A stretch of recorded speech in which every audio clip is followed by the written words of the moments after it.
আমরা মানুষ সারা জীবন এই ভুল করি কেন? কেন আমরা মূর্খের মতো চলি?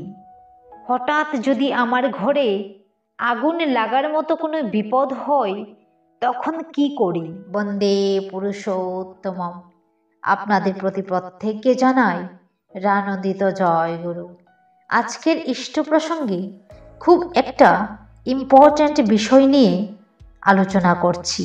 ভিডিওটা স্কিপ না করে পুরোটা দেখার অনুরোধ রইল। পরম পূজ্যপাদ শ্রী শ্রী আচার্যদেব একটি কথাই বলেন যে আমি যদি ঠাকুরের না হই তাহলে কিন্তু আমি কারোর হতে পারবো না।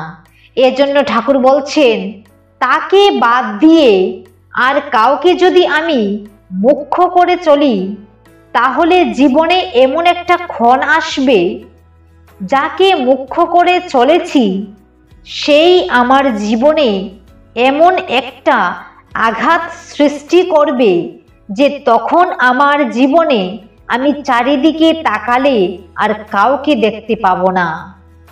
তাই পরম পূজ্যপাদ শ্রী শ্রী আচার্যদেব একটি কথা বলেন যে প্রথম আমি, তারপর আমার ধন সম্পত্তি বিষয় সব, তারপর আমার স্ত্রী পুত্র পরিবার, তারপর আমার আত্মীয় স্বজন বন্ধু বান্ধব, সবার শেষে ঠাকুরকে রাখি।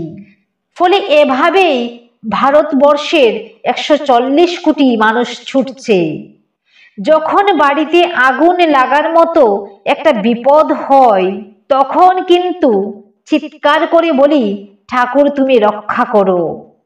তাই আচার্যদেব বলছেন, তাহলে মূর্খের মতো করি কেন?